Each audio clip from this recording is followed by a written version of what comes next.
¿Me oyen bien? ¿Me oyen bien? Sí, porque yo no sé, eso es lo que quiero ver. Direccional. No, es que lo tienen. Aló. Tienes que poner. Nada, está en power. Está encendido y está en power. Está bien, está prendido. Ahora, ¿Oyen bien atrás? mira, a ver, pero no sé, todo aparato no... Sí, está prendido. ¿Está prendido? Sí. ¿Lo puedes inclinar un poco? Bueno, yo voy a hablar aquí de cerca. Yo quiero empezar, esta conferencia es la primera vez que yo doy. ¿No me oyen? Sí. Entonces, es la primera vez que doy una conferencia puramente de urbanismo. Hasta ahora he dado arquitectura, he dado tradiciones, pero nunca había hecho una en la cual me dedicara absolutamente a estudiar los factores urbanísticos que hicieron de la ciudad de La Habana una de las grandes ciudades del mundo. Y voy a pasar brevemente además por las otras también.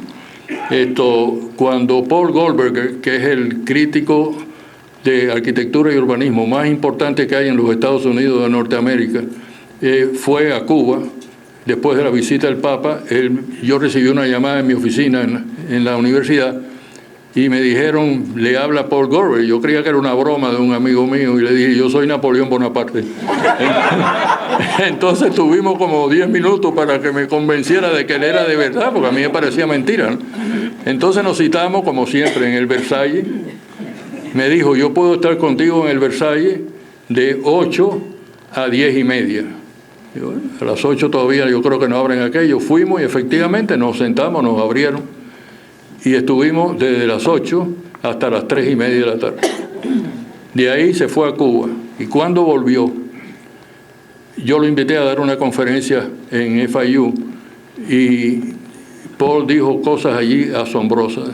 Él dijo que era una ciudad que primero que se culpaba a la educación en Estados Unidos nunca haber mostrado lo que eran ciudades como La Habana.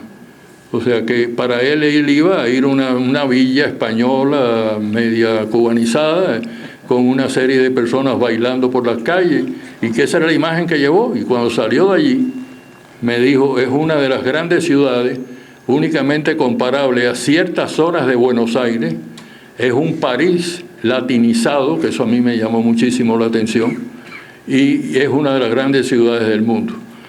Eso a mí me gustó oír eso porque es la ciudad en que yo nací, es la ciudad en que yo viví.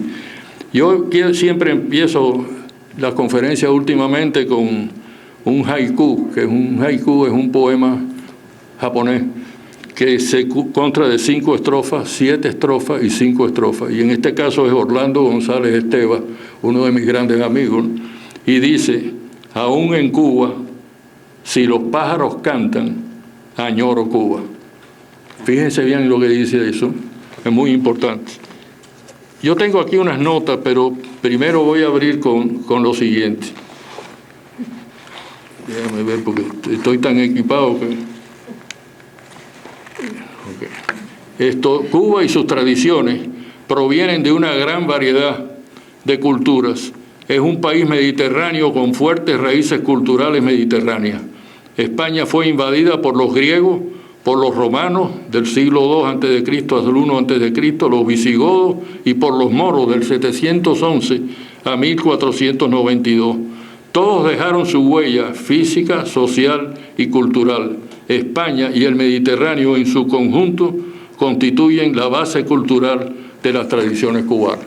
O sea, nosotros venimos de una especie de... Don Fernando Ortiz, que fue mi mentor intelectual, decía que veníamos de un popurrí. O sea, estábamos todos mezclados, era un ajiaco. Él usaba mucho esa metáfora del ajiaco. Entonces, este es el título de la conferencia y vamos a empezar por las 7 villas que fundó Velázquez en el siglo XVI, donde están todos los, o sea, Baracoa en 1512, Bayamo 1512 al 13, Trinidad 1514, Santi Espíritu 1514, Puerto Príncipe, Camagüey, que estaba más o menos donde está hoy Nuevita, lo mudaron tierra adentro en 1528, y La Habana 1515, y Santiago de Cuba 1515. O sea, La Habana al principio se fundó en un cacicazgo más o menos al lado de Surgidero de Batabanó. De ahí pasó eso fue en 1517. Y en 1519 ya estaba en la bahía de Carena, que es el sitio actual de hoy. Pero anteriormente había hecho una paradita en La Chorrera, en la desembocadura del Armendáriz. O sea, esas son las 7 villas originales que constituyen el principio del urbanismo en Cuba. ¿Por qué Cuba era tan importante y más que toda Cuba, La Habana? La Habana era una cosa muy, muy importante por la flota. La flota navegó por 2 siglos, de 1543 a 1740. O sea, toda la mercancía, todo lo que se llevaba para España, se reunían en esos botes en la bahía de La Habana y esperaban a salir cogiendo el Golfo, y ya se iban. El último castillo que los vigilaba era en San Agustín. O sea, y eso hizo que La Habana se le llamara la llave del Nuevo Mundo, no a Cuba, a la ciudad de La Habana. La razón, la bahía. ¿De dónde viene? Pues lo más distante, hay un plano de Cernac y Tepe, ¿no?, que es todavía anterior a esto, pero no creo que constituye una tradición. Pero eso sí, Hipodamos de Mileto diseñó la ciudad de Mileto precisamente, y en el siglo IV antes de Cristo. Y una de las cosas fundamentales era el diseño en cuadrícula, y lo otro, que se abría a una bahía y la plaza principal se enfocaba a la bahía. O sea, fue una condición que después en las leyes de India les voy a mostrar que el rey lo puso, y viene de esta tradición de Hipodamos de Mileto. En toda España está llena de la visión de los moros y de la visión romana, y en este caso Itálica Imperial, que fue fundada en el 2006 a.C. Los romanos estuvieron en España del 2006 al 474 después de Cristo, desde antes de Cristo a después de Cristo, 680 años estuvieron allí. Dejaron una huella, dejaron 32 castras, de 32 campamentos romanos que fueron la base de diseño de las ciudades urbanas. De ahí viene el orden increíble que hay en todas las ciudades en Cuba. De ahí proviene de todas estas cosas. ¿Qué pasó? Pues pasó lo siguiente. En 1491, el rey se instala en Santa Fe de Granada, y si ustedes ven el trazado, es el Cardus, el Decumano, que es el trazado de los campamentos romanos, y la plaza central. Eso diseñado por el propio rey, para decirle a los moros que se tenían que ir ya definitivamente de España. Cuando se descubrió el Nuevo Mundo fue en el mismo año que los moros salieron finalmente de España. ¿A quién le encomendaron las fundaciones y a quién le dieron las recomendaciones? A Nicolás de Obando.